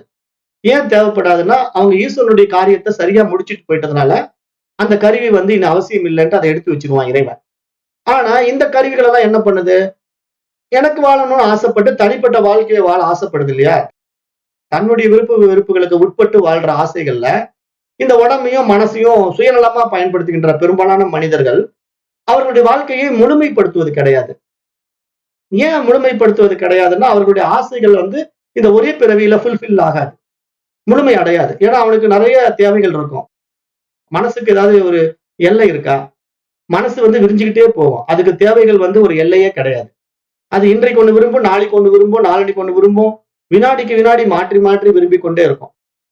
அப்ப அதனுடைய தேவைகளை ஒருத்தன் முழுமைப்படுத்தணும்னா, அது என்றைக்கும் நடக்காத விஷயம். அது சாத்தியமே இல்ல. இதுக்கெல்லாம் ஒரு கதை கூட சொல்லுவோம். அதாவது ஒரு பூதம் வந்து ஒரு குடியானவன் போய்க் கொண்டிருக்கும்போது, ஒரு தங்க காசு பானைய காட்டி, "உனக்கு இந்த தங்க காசு வேணுமா?" அப்படின்னு கேக்குது அந்த பூதம். உடனே இந்த குடியானவன் விவசாயி என்ன பண்றான்? வறுமையில விவசாயம் பண்ணிட்டு இருக்கிறவன் அந்த தங்க காசு பானைய பார்த்த உடனே, "ஆஹா! அருமையா இருக்கே! எனக்கு இந்த தங்க காசு வேணும்." அப்படின்னு எடுத்துக்கிறான். எடுத்துட்டு கொண்டு போய் அந்த வீட்ல வச்சு பார்க்கறான். முக்கால்வாசி தான் இருக்கு. இன்னும் கொஞ்சம் இருந்தா தான் நிறைக்க முடியும். அப்போ அவனுக்கு ஒரு ஆசை வந்துருது. சரி இந்த தங்க காசு பானைய வந்து நான் வச்சிருக்கிறேன். இத முழுசா நிரப்பி பார்த்தா தானே எனக்கு சந்தோஷமா இருக்கும். ஆகவே நான் கடுமையா உழைக்கிறேன் அப்படின்னு சொல்லிட்டு, அவன் என்ன பண்றான்? பயங்கரமா வேலைகள் செய்றான். அவன் வந்து அந்த வேலை, இந்த வேலைன்ட்டு நெறைய வேலைகள செஞ்சு, செஞ்சு பணத்த சம்பாதிச்சு, சம்பாதிச்சு கொண்டு வந்து அந்த பானைக்குள்ள போட்டுக்கிட்டே இருக்கிறான். அந்த பானை நிறையவே மாட்டேங்குது. அப்ப அவன் போய் என்னென்னமோ பண்ணி பார்த்து அவனால வருமானமே பத்த மாட்டேங்குது. கடைசியில கீழ்த்தரமான வேலைகள் எல்லாம் செய்ய ஆரம்பிச்சிடுறான். கீழ்த்தரமான வேலைகள் செஞ்சாலாவது காசு வரும். அப்படின்ட்டு ரொம்ப கீழ இறங்கி சில காரியங்கள செய்ய ஆரம்பிக்கும்போது, ஒரு நாள் அவன் அரசனிடத்துல பிடிபடுறான். அப்ப அரசன் கேட்கிறான், "என்ன நீ இந்த மாதிரி பணம் பணம்னு அலைஞ்சுகிட்டே திரியிறியாமா? என்ன காரணம்? என்ன பண்ணிட்டு இருக்கிற? எதுக்காக இப்படி நீ வந்து இப்படி கீழ்த்தரமான வேலைக்கெல்லாம் போயிட்ட? விவசாயத்தெல்லாம் விட்டுட்டு இப்படி கீழ்த்தரமான வேலைக்கு உன்னால எப்படி போக முடிஞ்சது?" அப்படின்னு ஒரு கேள்வி கேட்ட உடனே, அந்த ராஜாவுக்கு புரியுது. இவன் ஏதோ சிக்கிக்கிட்டு இருக்கான் வில்லங்கமா அப்படின்ட்டு, "உன்கிட்ட ஏதாவது தங்க காசு பானை கிடைச்சதா?" அப்படின்னு அந்த ராஜா கேட்கிறாரு. எப்படி ராஜாவுக்கு தெரிஞ்சதுன்னு அவனுக்கு தெரியல. பகீர்னு ஷாக் அடிச்சவனாட்ட ஆயி, "ஆமாங்க ஐயா, அரசே, எனக்கு ஒரு தங்க காசு பானை கிடைச்சது. அத எடுத்து நான் நிரப்பலான்ட்டு தான் இப்படி எல்லாம் ஓடிக்கிட்டு இருக்கேன். எனக்கு ஒரு சந்தோஷம் அத நிறைச்சு பார்க்கணுன்ட்டு. அதனால அத நிறைக்க முயற்சி எடுக்கிறேன். ஆனா நிறைக்கவே முடியல." அப்படின்னு அவன் சொல்றான். அப்பதான் ராஜா சொல்றான், "அந்த பானை எப்பயுமே நிறையாது. அந்த பானை ஏற்கனவே என்கிட்ட மாட்டுச்சு. நான் அதுல தான் மாட்டி என்னென்னமோ பண்ணி அதுல நிறைவாக முடியாம அந்த பானை வேண்டான்ட்டு எடுத்த இடத்துலயே கொண்டு போய் வச்சங்காட்டி தான் நான் திருப்தி ஆனேன். அதுக்காக நான் நிறைய இழந்துட்டேன். ஏகப்பட்ட பொருளாதாரத்தை இழந்துட்டேன். அது மாதிரி அந்த பானை யார் கையில எல்லாம் மாட்டுதோ, அவன் வந்து எவ்வளவு பொருளாதாரம் இருந்தாலும் அந்த பொருளாதாரத்தை இழந்துருவான். ஏன்னா அந்த பானைக்குள்ளேயே கொண்டு போய் போட போட போட அந்த பானை நிறைய போறது இல்ல. ஆகவே அவனுடைய வாழ்க்கை என்றைக்கும் நிறைவாகாது. நீ அந்த தப்பு பண்ணிட்டு இருக்கதான் இந்த கீழ்த்தரமான வேலைக்கு வந்துட்ட. ஆகவே நீ உடனடியா அந்த பானையை எடுத்த இடத்துல கொண்டு போய் வச்சுடு. இந்த தப்ப பண்ணிட்ட. ஆகவே நீ தெரியாம செஞ்சதுனால நான் உன்னை விடுதலை பண்றேன். ஓடி போயிடுன்னு சொல்லி ராஜா துரத்தி விட்டுறான். அவன் உடனே வேகமா வீட்டுக்கு போய் அந்த பானைய எடுத்துட்டு கொண்டு போய் வச்ச இடத்துல வச்சுட்டு ஓடி வந்துடுறான் வீட்டுக்கு. போதுமடா சாமின்ட்டு. அப்ப இந்த கதை என்ன இங்க கருத்து சொல்ல வருது அப்படின்னா, இந்த கதையினுடைய கருத்து, அந்த மனசு வந்து அந்த தங்க பாத்திரம் மாரி, பொன் காசுகள் நிறைந்த அந்த பாத்திரம் மாதிரி, அதுல நீங்க எவ்வளவு பொருள்கள போட்டுக்கிட்டே இருந்தாலும், அது இன்னும் வேணும்னு கேட்டுக்கிட்டே இருக்கும். நிறையவே நிறையாது. என்றைக்கும் நிறையாது. அப்ப நீங்க மனசு என்ன பண்ணும்? தினம் தினம் ஒவ்வொண்ண கேட்கும். தினம் தினம் ஒவ்வொண்ணு ஆசைப்படும். அப்ப அதற்காக நீங்க நிறைய உழைக்கணும். நீங்க போராடணும். வறுமைக்கு கூட போகும். அல்லது இன்னும் வந்து உடம்ப வருத்தி வருத்தி நீங்க ஓடி ஓடி எவ்வளவு கஷ்டப்பட்டு செல்வங்கள சேர்த்துனாலும், அத நிறைக்கவே முடியாது. மனச உங்களால திருப்திப்படுத்தவே முடியாது. அந்த மனசு தான் அந்த பொற்பாத்திரம் போல. அப்ப ஏன் அத நிறைக்க முடியல? இவ்வளவு உழைப்புகள் அதுல வீணாகும். உங்களுக்கு பாத்தீங்கன்னா, இப்ப அந்த விவசாயி ஒழுங்கா விவசாயம் பண்ணிக்கிட்டு, அழகா அந்த விவசாயத்துல வர்ற அறுவடைய பண்ணி சாப்பிட்டுக்கிட்டு இருக்கும்போது நிம்மதியா இருந்தான். அவனுக்கு தேவையான போகங்கள்ல அந்த அரிசிகள் விளைஞ்சது, பருப்புகள் விளைஞ்சது, அதெல்லாம் அறுவடை பண்ணி, காசு பண்ணி, அவன் வீட்டிலேயே செல்வ வளத்தோடு இருந்தான். மனைவிக்கு நகை அது இதுன்னு எல்லாம் வாங்கி போட்டு சந்தோஷமா வச்சிருந்தான். ஆனா இந்த தங்க காசுக்கு ஆசைப்பட்டு அதை நிறைக்க எடுத்த முயற்சி என்னாச்சு? அவன் சேர்த்த அத்தனை செல்வங்களும் அதுக்குள்ளேயே போய் முடங்கிச்சு. ஆனா ஒரு நாளும் அவனால அத நிறைக்கவே முடியல. அப்ப அவன் வச்சிருந்த அத்தனை செல்வங்களும் எல்லாம் அதுல போட்டு போட்டு போட்டு பார்க்கறான். அழகு பார்க்கறான். அந்த பானைய நிறைச்சு பார்க்கறான். நிறைக்கவே முடியல. அப்ப வாழ்நாள் பூரா இப்படியே வீணாக்கி விட்டு மரணத்தை தான் அடைய முடியுமே தவிர, ஒரு நாளும் நாம் நிறைவாகவே முடியாது. அப்ப இந்த நிறைவு தன்மையை நம்ம அடையணும்னா, இதற்கு நமக்கு என்ன தேவை? விழிப்புணர்வு தானே தேவை. இதுக்கு நான் தலைகீழா யோகா பண்ணா அடைஞ்சிட முடியுமா? இருங்க நான் உட்கார்ந்து மூச்சு பயிற்சி பண்றேன். நான் உடனே அந்த நிலையை அடைஞ்சிருவேன்ட்டு உட்கார்ந்து முக்கி முக்கி மூச்சு பயிற்சி பண்றதுனால அடைஞ்சிட முடியுமா? இருங்க நான் போய் சிவபெருமானை இன்னைக்கு பூரா காலையில இருந்து சாயந்தரம் வரைக்கும் உண்ணாவிரதம் இருந்து வழிபாடு பண்ணிட்டு வரேன் அப்படின்ட்டு போய் சிவன் கோயிலே உக்காந்துட்டீங்க, அடைஞ்சிட முடியுமா? இருங்க, நான் பெருமாளை போய் பார்த்து 108 வைணவ தலங்களை சுத்தி பார்த்துட்டு வரேன், அவருடைய அனுகிரகம் எனக்கு கிடைச்சிரும், அதனால நான் அடைஞ்சிடலான்ட்டு நீங்க 108 வைணவ தலங்களை சுற்றுறதுனால அடைஞ்சிட முடியுமா? ஒன்றும் நடக்காது. ஏன்னா இதெல்லாம் இந்த மனதனுடைய ஆசைகள் இப்படி வெளிப்படுத்தி காட்டிக்கிட்டே இருக்கும், விவகாரத்துல நம்மளை இழுத்துக்கிட்டே இருக்கும், விசேஷ சுகங்கள்ல மாட்ட வச்சுக்கிட்டே இருக்கும். எவன் ஒருத்தன் இதை புரிஞ்சுக்கிறானோ, இந்த மனதனுடைய ஆசைகளை புரிஞ்சுக்கிறானோ, அவன் மறு வினாடி இந்த மனம்ங்கிறது ஒரு மிகப்பெரிய விஷயம், இதுல போய் சிக்கனம்னா சின்ன பின்னம் ஆயிடுவோம், இது ஒரு தங்க காசை நிரப்ப முடியாத ஒரு பாத்திரம் போன்றது, இந்த பாத்திரத்தை என்றைக்குமே நம்ம நிறைவு செய்ய முடியாது, ஆகவே நம்ம வந்த வேலையை மட்டும் பார்த்துட்டு போகணுமே தவிர இந்த மாதிரி வெற்றி வேலைகள்ல போய் நம்ம ஈடுபடக்கூடாதுங்கிற அந்த தெளிவு, அந்த புரிதல், அந்த ஞானம் வந்து விட்டா மறு வினாடி அவன் அந்த மனசை விட்டுடுவானா இல்லை? மறு வினாடி அந்த மனம் போன போக்குல போக மாட்டானா இல்லையா? இதைத்தான் நம்ம செய்யணும், இதைத்தான் நாம் செய்ய வேண்டும். இதற்குத்தான் நமக்கு ஞானக்கண், இதற்குத்தான் நமக்கு 3வது கண் தேவைப்படுதே தவிர வேற என்ன அந்த 3வது கண்ணை திறந்து வச்சுக்கிட்டு உலகத்துல வேற வேற விஷயங்களை பார்த்துட்டு இருக்கிறதுக்கு. இப்ப நான் ஏற்கனவே 2 கண்ணுல பாக்குறதே போத மாட்டேங்குது, 3வது கண்ணை திறந்து வச்சுக்கிட்டு இன்னும் என்னத்தை பார்க்க போறோம்? இன்னும் என்ன நமக்கு தேவை? இந்த கண்ணுல பாக்குறதுக்கே மனசு அடங்க மாட்டேங்குது, 3வது கண்ணை திறந்து இன்னொரு விஷயத்த பார்க்க ஆரம்பிச்சதுன்னா இன்னும் ஓவரால போகும். அப்ப இங்க என்ன மகான்கள் சொல்ல வராங்க அப்படின்னா, அந்த தெளிவு, அந்த ஞானம் தான்ப்பா 3வது கண்ணு அப்படின்னு அழகா புரிய வைக்கிறாங்க. 3வது கண்ணுங்கிறது வேற ஒண்ணும் இல்ல, நீ அடைந்த ஞானம், நீ அடைந்த தெளிவு, விழிப்புணர்வு, விழிப்பு நிலை அப்படிங்கிறத ஒரு பூடகமா பரிபாசையில நமக்கு விளக்குறாங்க. ஆனா முட்டாள் ஜனங்க அது ஏதோ நம்மள மாதிரியே ஒரு கண்ணு, 2 கண்ணு இருக்கிற மாதிரி உள்ள ஒரு கண்ணு இருக்கும், சிவபெருமான் நெற்றி கண்ணை திறந்த மாதிரி நாமளும் திறக்கலாம், அதுல இருந்து நாமளும் நெருப்பு ஒரு பறக்க வைக்கலாம், அப்படி இப்படின்னு கற்பனையில ஓடிக்கிட்டு இருக்கிறதுக்கு யார் பொறுப்பாக முடியும்? அவர்களுடைய மூடத்தனம், முட்டாள்தனம் அது, அதற்கு யாரும் பொறுப்பாக முடியாது. அப்ப இங்க ஒவ்வொரு தனி மனிதனும் தானே விழித்துக் கொள்ள வேண்டும். யார் ஒருவன் தானே விழித்துக் கொள்கிறானோ அவன் மட்டும்தான் வந்த வேலையை முடிக்கிறான். தானே விழித்துக் கொள்ளாத மனிதன் மற்றவர்களால் ஆட்டுவிக்கப்படுகிறான். மற்றவர்களால் ஆட்டுவிக்கப்படுகின்றவன் என்ன பண்ணுவான்? மனம் போன போக்கில் போய் கொண்டிருப்பான், படுகுழியில் விழுந்து கொண்டிருப்பான், அதனால் வருகின்ற சிரமங்களை அனுபவித்துக் கொண்டிருப்பான். அவன் விடுதலையாக முடியாது. அப்ப இங்க விடுதலை என்பது நாம் அடைகின்ற விவேகத்தில் ஒளிந்து கொண்டிருக்கிறது, நம்முடைய ஞானத்தில் இருக்கிறது. அந்த ஞானத்தினால் நாம் அடைந்த விவேகம் மட்டும்தான் நம்மை ஆனந்தமாகவும் அமைதியாகவும் வாழ வைக்கும். அப்ப ஆனந்தமாகவும் அமைதியாகவும் நாம் இங்கு வாழும் போதே வாழ வேண்டுமானால், இந்த உடல் இருக்கும் போதே வாழ வேண்டுமானால், நாம் இந்த பெரும்பாலான விசேஷ சுகங்களிலிருந்து விலக வேண்டும். அந்த விசேஷ சுகங்களிலிருந்து விலகினால் மட்டும்தான் நமக்கு அந்த அமைதித்தன்மையும் ஆனந்தமும் உண்டாகுமே தவிர, நாம மேலும் மேலும் விசேஷ சுகங்கள்ல போய் சிக்கிக்கிட்டே இருக்கிற வரைக்கும் ஒரு நாளும் நாம் அந்த தெய்வீக நிலையை அனுபவமாக்க முடியாது, அந்த ஆனந்தத்தை நம்முள் உணரவே முடியாது, அந்த அமைதியையும் அனுபவமாக்க முடியாது. ஏன்னா அமைதியே வராது. மனசு என்ன பண்ணும்? ரஜோ குணத்துல சிக்கிக்கிட்டு புற விஷயங்களை நோக்கி ஓடிக்கிட்டே இருக்கும். அப்ப அவர்கள் என்றைக்கும் விடுதலை அடைவது இல்லை என்றுதான் இங்க சாஸ்திரம் சொல்லுது. அதை சொல்வதற்கு தான் இத்தனை ரிஷிகள் வந்தாங்க. அதுல இந்த 6 தரிசனங்கள் மிக முக்கியமாக நாம் பார்க்கப்பட்டது. அதுல நாம் இப்ப எடுத்திருக்கிற தரிசனம் தான் வேதாந்த தரிசனம். இப்ப இந்த வேதாந்த தரிசனம் ஒன்று மட்டும்தான் மனிதனை என்ன பண்ணும்? கர்ம காண்டத்தில் செய்கின்ற காரியங்கள் எல்லாமே மன தூய்மைக்கான காரியம். ஆகவே அந்த காரியத்தை புரிதலோட செய், மூடத்தனமா செய்யாத அப்படின்னு மகான்கள் சொல்றாங்க. ஏன்னா நீ பூஜை பண்றன்னா எதுக்காக பண்ற? நீ ஊதுபத்தி காட்டுறன்னா எதுக்காக காட்டுற? நீ கற்பூரம் காட்டுறன்னா எதுக்காக காட்டுற? இதனுடைய நோக்கம் என்ன? தெரிந்து கொண்டு செய். அவன் செய்யறான்ட்டு நீ செய்யாத. அவன் எதுக்கு செய்யறான்? அவனுக்கு பொருளாசை, பொன்னாசை, பெண்ணாசை. அவன் அதை கடவுளை கருவியா வச்சுக்கிட்டு அதை செஞ்சுக்கிட்டு உட்காந்துருக்கான். தினசரி நான் இந்த பூஜை பண்ணா எனக்கு கடவுள் இதை கொடுப்பார் அப்படிங்கிற நம்பிக்கையில அவன் செஞ்சுக்கிட்டு இருக்கான். நம்மள மாதிரி இந்த அத்தியாத்ம யோகத்துல வர்றவனும் அதே முட்டாள்தனத்தை செய்யக்கூடாது. செஞ்சா அப்புறம் அவனுக்கும் நமக்கு வித்தியாசம் இருக்காது. ஏன்னா அவனுடைய தேவை வேற, நம்முடைய தேவை வேற. நம்முடைய தேவை என்ன?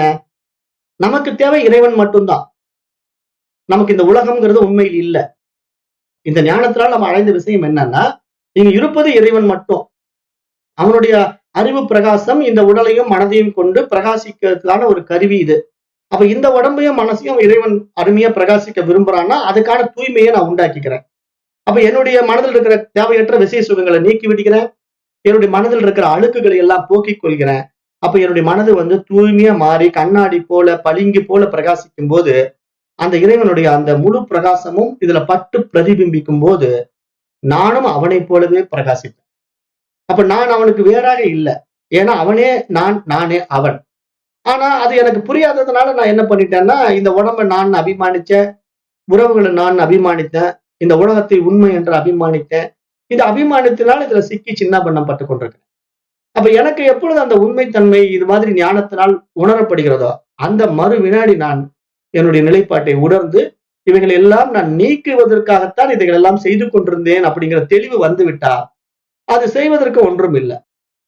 இனி நாம் சும்மா இருப்பதுதான். சும்மா இருப்பதுன்னா மனதளவுல எந்த சேஷ்டைகளும் செய்யாம அந்த இறைவனோட இணைஞ்சி இந்த உடலையும் கருவியும் நீ எப்படி கையாள்றி அப்படி கையாண்டு கொள் என்று அவனிடத்துல ஒப்புவித்து விட்டு நாம் வாழுகின்ற வாழ்க்கைய இறைவன் வாழ்கின்றான் என்றுதான் மீண்டும் மீண்டும் சொல்லிக்கிட்டே இருப்பேன். இப்படித்தான் நிறைய மகான்கள் வாழ்ந்தாங்க. அப்ப இங்க அது மாதிரிதான் நிறைய மகான்கள் தோன்றினாங்க. அப்படி தோன்றதுல நம்ம சைத்தன்ய மகாபிரபு பாக்குறோம். சைத்தன்ய மகாபிரபுவெல்லாம் எப்பவுமே அந்த உணர்வுலயே இருந்தவர். அந்த உணர்வுலயே இருந்து கொண்டிருந்த ஞானிகள் மகான்கள் இந்த சமுதாயத்துல நிறைய பேரை பாக்குறோம். அப்போ நமக்கு இங்க வேதம் தான் பிரமாணம். அப்ப அந்த வேதத்தினுடைய பிரமாணத்தை நம்ம இங்க புரிஞ்சுக்கிட்டு இருக்க பிறகு இங்க நம்ம செயலில் செயலற்ற தன்மை என்ன அப்படிங்கிறத பகவான் பகவத்கீதையில விளக்கம் கொடுக்கிறார். அதுல ஒரு ஸ்லோகம் இருக்கு, 4வது அத்தியாயத்தினுடைய 16வது ஸ்லோகம். கிம் கர்ம கிம கர்மேதி கவயோ வ்யத்ர மோஹிதாஹ தத்தே கர்ம பிரவக்யாமி யக்ஞாத்வா மோக்ஷ சேஷுபாத். இந்த பகவத்கீதையினுடைய 4வது அத்தியாயத்தினுடைய 16வது ஸ்லோகம் என்ன சொல்ல வருதுன்னா, செயல் என்றால் என்ன, செயலற்ற தன்மை என்றால் என்ன என்பதில் அறிவாளிகள் கூட இதை தீர்மானிப்பதில் மிகுந்த குழப்பத்தை அடைகின்றார்கள். அர்ஜுனா, இப்போது நான் உனக்கு செயலின் ரகசியத்தை விளக்குகின்றேன். அதை அறிவதன் மூலம் நீ உண்மையில் அடைய வேண்டியது எது, அவ்வாறு நீ அடைவதின் வாயிலாக உண்டாகின்ற விடுதலை எது, இதனை உன்னுடைய உள்ளத்தில் நீ உணர்வதன் வாயிலாக புறப்பொருட்களின் பற்றுக்களில் இருந்து மனம் விடுபட்டு அவைகளின் அடிமைத்தனத்திலிருந்தும் வெளியேறும் என்று ஒரு அருமையான ஸ்லோகத்தை இந்த 4வது அத்தியாயத்தினுடைய 16வது பகுதியில சொல்றார். அடுத்து அதே 4வது அத்தியாயத்தினுடைய 18வது ஸ்லோகம், கர்மண்ய கர்மயः பஸ்யேத் அகர்மணி ச கர்மயः ச புத்திமான் மனுஷ்யேஷு ச யுக்தः கிருஷ்ண கர்ம கிருத். இங்க என்ன சொல்றாருன்னா, இந்த 4வது அத்தியாயத்தினுடைய 18வது ஸ்லோகம், செயலில் செயலின்மையும் செயலின்மையில் செயலையும் பார்ப்பவர்கள் உண்மையிலேயே மனிதர்களில் ஞானம் உள்ளவர்கள். எல்லா வகையான செயல்களையும் செய்தாலும் அவர்கள் யோகிகள், அவர்கள் எல்லா செயல்களிலும் வல்லவர்கள் என்று இந்த 4வது அத்தியாயத்தினுடைய 18வது பகுதியில ஸ்லோகத்துல சொல்றார். அப்ப செயலற்ற நிலையில் செயல் செய்கின்றார்கள் யோகிகள். செயலற்ற நிலையிலே செயல் செய்கின்றவர்கள் தான் ஞானிகள். அவர்கள் தங்கள் சமூக கடமைகளை அலட்சியப்படுத்துவது கிடையாது, அதை பாரமாக கருதி துறப்பதும் கிடையாது. ஆனால் அவர்கள் அந்த செயல்களை செய்து கொண்டே இருப்பார்கள். ஆனால் அந்த செயல் நான் செய்யவில்லை என்ற தெளிவு அவர்களிடத்திலே ஞானமாக இருப்பதினாலே அவர்கள் அந்த செயல் விளைவுகளினால் பாதிக்கப்பட மாட்டார்கள். அப்ப அவர்கள் செய்கின்ற செயல்கள் எல்லாமே ஈஸ்வர காரியமாக போறதுனால அவர்கள் செயல் செய்ததாக நமக்கு தெரிஞ்சாலும், நம்ம வெளியிருந்து பார்க்கும் போது அவர்கள் ஏதோ செய்து கொண்டிருக்கிறார்கள் என்று நமக்கு தோன்றினாலும், அவர்கள் அந்த கடமைகளை செய்வது ஈஸ்வர நிமித்தம், ஈஸ்வர காரியம் என்பது அவர்களுக்கு தெரியும். அவர்களுக்கு அது தெரிவதனால் அவர்கள் அதனால் பாதிப்படைவதில்லை. அந்த செயல் விளைவுகளால் அவர்களுக்கு பாவ புண்ணியம் சேர்வதும் இல்லை. ஏனென்றால் அவர்கள் நான் செய்கின்றேன் என்ற அகங்காரத்தில் அந்த செயல்களை அவர்கள் செய்வதும் இல்லை என்றுதான் இங்க பகவத்கீதையினுடைய இந்த விஷயம் சொல்லுது. ச யுக்தகா கிருஷ்ண கர்ம கிருத். அதாவது நான் செய்கின்றேங்கிற அகங்காரம் இல்லாமல் செய்கின்றவன் யார்? சா புத்திமான் மனுஷ்யேஷு. அவன்தான் புத்திசாலி, அவன்தான் மனிதர்களேயே விழிப்புணர்வு பெற்றவன். சா புத்திமான் அப்படின்ட்டார். அவன்தான் புத்திமான் அப்படிங்கிறது நீங்க நல்லா புரிந்து கொள்ளணும். அப்ப செயலில் செயலற்ற தன்மை என்பது கர்ம யோகிகள் செய்யும் ஒரு மற்றொரு வகையான செயலற்ற தன்மை. அது அவர்கள் தங்கள் சமூக கடமைகளை அந்த செயல்களின் மீது பற்று இல்லாமல் செய்கின்றார்கள், தங்கள் செயல்களின் பலனாக அவைகளை இறைவனுக்கே அர்ப்பணிக்கின்றார்கள். ஆகவே அவர்கள் எல்லா விதமான செயல்களில் ஈடுபட்டாலும் அவர்கள் கர்ம வினைகளில் சிக்குவது கிடையாது. ஏனெனில் அவர்களுக்கு தனிப்பட்ட இன்பத்திற்கான எந்த நோக்கமும் கிடையாது. அவ்வாறு வாழ்ந்தவர்கள் நம்முடைய பாரத தேசத்திலே துருவன் இருக்கிறான், பிரகலாதன் இருக்கிறான், யுதிஷ்டர் இருக்கிறாரு, பிருது இருக்கிறாரு, அம்பரீசன் இருக்கிறான். இது மாதிரி நிறைய மன்னர்கள் நம்முடைய பாரத தேசத்திலே நான் சாதாரண மனிதர்கள் கூட நம்ம பார்க்க வேண்டாம். மிக உயரிய வாழ்க்கை வாழ்ந்த அரசர்கள், மன்னர்கள் இப்படி வாழ்ந்தார்கள், கர்ம யோகிகளாக வாழ்ந்தார்கள். ஏனென்றால் இப்ப பிரகலாதன், அம்பரீஷு, யுதிஷ்டரெல்லாம் யாரு? எல்லாம் ஞானிகள், மகான்கள், மன்னர்கள். நம்மை போல சாதாரண மனிதர்கள் கிடையாது. ஆனா ஒரு மன்னன் அப்படிங்கும் போது அவனுக்கு நிறைய கடமைகள் இருக்கும், அவனுக்கு மக்களுக்கு செய்ய வேண்டிய சேவைகள் நிறைய இருக்கும். ஆனா அத்தனையும் செய்து கொண்டு அவன் ஒரு மன்னனாக ஆட்சி செய்து கொண்டு இந்த உலகத்தை ஆண்டு கொண்டு இருக்கின்ற காலத்தில் கூட நாமெல்லாம் செய்யறது ஒண்ணுமே கிடையாது. நம்ம எல்லாம் வேலை செய்யறதுக்கு நம்ம சம்பாதிக்க போறோம், அவ்வளவுதான். நம்ம இன்னைக்கு காலையில 9 மணிக்கு வேலைக்கு போயிட்டு நாளைக்கு 9 மணிக்கு வேலையை விட்டு வந்தோம்னா நமக்கு அந்த மாசம் சம்பளம் கிடைக்கும், அவ்வளவுதான். ஆனா மன்னர்கள் அப்படி இல்லை. அவர்களுக்கு நிறைய பொறுப்புகள் இருக்கு, கடமைகள் இருக்கு, அவர்களது சமுதாயத்துக்கு சேவைகள் நிறைய செய்ய வேண்டியிருக்கு. அவ்வளவு பொறுப்புணர்வோட வாழ்ந்த மகான்கள் கூட, மன்னர்கள் கூட அந்த கர்ம யோகத்தில் வாழ்ந்தார்கள் என்று நம்ம பார்க்க முடிகிறது. அப்ப தன்னுடைய அரச கடமைகளை அவர்கள் சிறந்து ஆற்றிக்கொண்டே இருப்பினும் அவர்களின் மனமானது பொருளாசைகளில் சிக்கவில்லை. அவர்களின் செயல்கள் செயலற்றவை அல்லது அகர்மம் என்று பார்க்கப்பட்டன. கர்மத்துக்கு எதிரான வார்த்தை அகர்மம். அப்ப அகர்மத்தின் மற்றொரு பெயர் தான் இங்கு கர்ம யோகம் என்று பார்க்கிறோம். அப்ப கர்ம யோகம் என்பது எப்படின்னா, நாம் செய்கின்ற செயல்கள் எதுவாக இருப்பினோம் அது ஈஸ்வரன் நிமித்தம் செய்யப்படுகிறது என்ற தெளிவு வந்துவிட்டால் நாம் செய்கின்ற செயல் விளைவுகளால் வருகின்ற சாதக பாதகங்கள், பாவ புண்ணியங்கள் நம்மை பாதிக்கவே பாதிக்காது. நமக்கு கர்மா என்பது சேரவே சேராது. அப்ப கர்ம வினை சேராதவன் மீண்டும் பிறக்க மாட்டான். இதுதான் சூட்சமம், இதுதான் ரகசியம். அப்ப கர்ம வினை சேராதவன் மீண்டும் பிறக்க மாட்டான் அப்படின்னா அவன் செய்யவில்லை அந்த செயலை, அவனை வைத்து அது செய்து கொண்டிருக்கிறது. அவன் அதற்கான ஒரு கருவி மட்டுமே. இதை யார் ஒருவன் உணர்ந்து கொண்டு செய்கிறானோ அவன் கர்ம யோகி. இதை 4வது அத்தியாயத்தினுடைய 19வது ஸ்லோகம் மீண்டும் சொல்லுது. யஸ்ய சர்வே சமாரம்பாஹ காம சங்கல்ப வர்ஜிதாஹ ஞானாக்னி தக்த கர்மாணம் அமாஹு பண்டிதம் தாஹ. அதாவது யார் ஒருவன் செய்யும் செயலின் பலனாக பொருளாசையிலிருந்து விடுபட்டு செய்யும் வேலையின் எதிர்வினையை தெய்வீக ஆற்றலின் நெருப்பில் எரிக்கிறார்களோ அவர்களை ஞானிகள் என்று முனிவர்கள் பார்க்கின்றார்கள். ஞானாக்னி தத்த கர்மானாம். அவர்கள் தான் செய்கின்ற அந்த செயல்களை எல்லாம் தன்னுடைய ஞான என்ற அக்னியினாலே எரித்து விடுகிறார். அவர்கள் உயிர் பேரின்ப கடலாக இருக்கும் அந்த கடவுளின் ஒரு சிறு ஆற்றலாக இருப்பதினாலே இயற்கையாகவே அவர்கள் அந்த செயல் விளைவுகளில் தன்னுடைய அபிமானம் ஏதுமின்றி செய்வதனாலே அமைதியையும் ஆனந்தத்தையும் அடைகிறார்கள். இருப்பினும் இந்த உடல், மனம் போன்ற பொருள்களின் நடைமுறையில் வைத்துக் கொண்டிருந்தாலும் அதன் மீது பற்று இல்லாமல் அவைகளை கையாளுகின்றார்கள் என்று நாம் பார்க்க முடிகிறது. ஆகவே இங்க நாம புரிந்து கொள்ள வேண்டிய விஷயம் என்ன அப்படின்னா, ஆரம்பத்திலே நான் சொன்ன மாதிரிதான், இங்க நான் அப்படிங்கிற அபிமானமோ நான் என்கின்ற தன்னுணர்வுக்கு உள்ள வித்தியாசத்தை நல்லா புரிஞ்சுக்கணும். இப்ப நான் அப்படிங்கிற அபிமானம் இந்த உடலையும் மனதையும் சார்ந்து கொண்டு ஒருவன் அந்த காரியத்தை செய்து கொண்டிருந்தான் என்றால் அந்த நான் என்ற அகங்காரத்தின் அடிப்படையில் அவன் செய்கின்ற செயல் விளைவுகளுக்கு அவனே கர்த்தா, அவனே போக்தா. ஆனா யார் ஒருவன் இந்த அத்தியாத்ம கல்வி ஞானத்தை அடைந்து இங்கு நான் என்று என்னுள்ளே ஸ்புரணமாகின்ற உணர்வின் அடிப்படையிலே இந்த உடலும் மனதும் அதற்கான கருவிகளாக இருக்கின்றது என்பதை உணர்ந்து கொண்டு செயல் விளைவுகளை செய்து கொண்டிருக்கின்றானோ அவன் அந்த செயல்களில் பாதிப்பது கிடையாது. ஆகவே அந்த செயல் விளைவுக்கான சாதக பாதகங்களை அவன் அடைவதும் கிடையாது. ஆகவே உண்மையில் இங்கு நான் என்று நம்முள்ளே ஸ்புரணமாகி கொண்டிருக்கின்ற அந்த தூய அறிவு, அந்த பிரக்ஞை மட்டுமே தன்னை வெளிப்படுத்துவதற்காக இந்த உடலையும் கருவியையும் கொண்டு இங்கு காரியத்தை செய்து கொண்டிருக்கிறது என்று பார்க்க வேண்டும் என்றுதான் இங்க மகான்கள் நமக்கு சொல்லுகின்ற ஆழமான விஷயங்களாக நம்ம பார்க்கிறோம். அப்ப அது மாதிரி நம்ம செய்யும் போதுதான் இங்க கடவுளின் அந்த பேரானந்த நிலையும் அந்த அமைதி நிலையும் நாம் அனுபவமாக்க முடியும். அப்ப அந்த அடிப்படையில இங்க பகவான் ஸ்ரீகிருஷ்ணன் இதுதான் சொல்றாரு.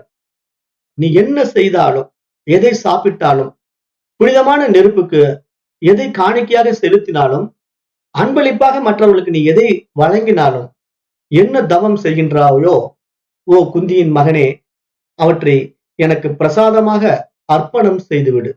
அதுதான் பகவத்கீதையினுடைய ஆழமான சாராம்சம். பகவத்கீதையினுடைய ஆழமான சாராம்சம் என்னன்னா, நீ எதை வேணா செய்ப்பா, எல்லாம் செஞ்சுக்கிட்டு அது உன்னுடைய கடமை. ஆனா அந்த கடமையிலிருந்து விலக வேண்டாம். ஆனா அதை நீ செய்யறன்னு மட்டும் நினைக்காத. அதெல்லாம் எனக்காக செய்கிறாய் என்று நினைத்துக் கொண்டு செய்துவிட்டு, அவைகளை எல்லாம் நீ எனக்கே அர்ப்பணித்து விடு என்று பகவான் ஸ்ரீகிருஷ்ணன் அந்த தெய்வீக நிலையிலிருந்து பேசுவதுதான் இந்த பகவத்கீதை.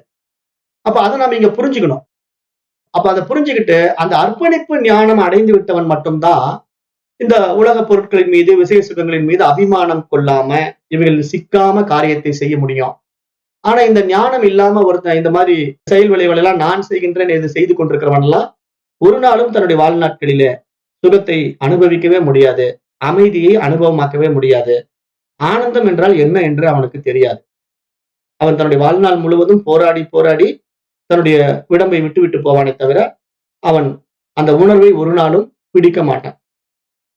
அப்ப அந்த உணர்வை பிடிக்க தெரியாதவன் மீண்டும் மீண்டும் இந்த பிறப்பு இறப்பு என்கின்ற சம்சார சக்கரத்திலே சுற்றி கொண்டே இருப்பான் என்கின்ற மிக உயரிய உபதேசத்தை தான் இங்கு பகவத்கீதை நமக்கு வழங்குகின்றது. இந்த விஷயத்தை யார் ஒருவன் தெளிவாக தன்னுள் உணர்ந்து கொள்கின்றானோ அவன்தான் மூன்றாவது கண் விழிப்புற்றவன் என்று இந்த விஷயம் இங்கு சொல்ல வருகிறது. ஆகவே நம்முடைய மூன்றாவது கண் திறப்பதற்கு இந்த அத்தியாத்ம ஞான கல்வி மிக மிக அவசியமாகிறது என்பதை புரிந்து கொள்ளுங்க. இதனுடைய தொடர்ச்சி இன்னும் இருக்கிறது. நாம் அடுத்த வகுப்பில் இதை பார்க்கலாம். இன்று நேரம் கருதி இந்த வகுப்பை நான் இத்துடன் நிறைவு செய்கின்றேன். நன்றி. ஓம் தத் சத்.